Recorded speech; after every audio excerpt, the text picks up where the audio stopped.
Hi, my name is Jasmine Walker, and today I'm going to be sharing my experience and how I used Padlet and how Padlet can be used in the educational setting or for me in the third grade classroom. This software is a startup company that started in San Francisco, and it can be used for many ways. But the reason that I used it as more of a newsletter so I can share with my classroom activities and update it frequently. But you can use Padlet, or you can just use their sandbox. Padlet is mostly used for, I would say, vision board types of things. You can add as much as you want to add to it. You can do exactly what you want to do. So this is a good way to see what you can use in Padlet. You can use their AI art studio. You can make blogs. You can do brainstorming boards, discussion boards, maps. But for me personally, I use their sandbox setting, which is over here, and I use the sandbox setting. My first sandbox, and so while doing my first sandbox, I actually learned a lot about what you can do. This is my sandbox. It says, "Welcome to Miss Jasmine's sandbox," which I think is super cute.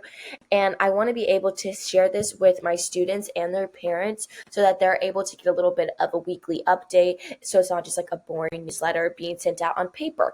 So first, I have my box about just a welcoming, and I will share each week based on what we're doing and what we're learning about.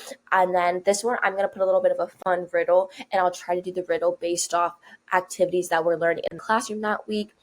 And for me personally, I think like mindful meditation, and I think students' mental health is so important. So I wanted to have them a little bit do a take home activity, as we'll do one in class as well, about mindful meditation or about savoring or about gratitude. And we'll just do a lot of different activities, and I'll post a video that they can do at home with their parents as well.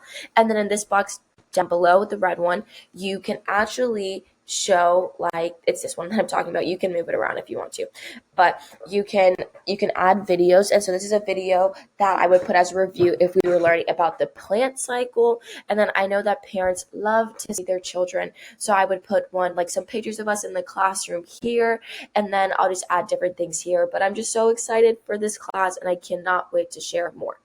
And so this is actually a really good software, but I do have a little bit of things that I would critique about it when trying to use it as a newsletter or something like that.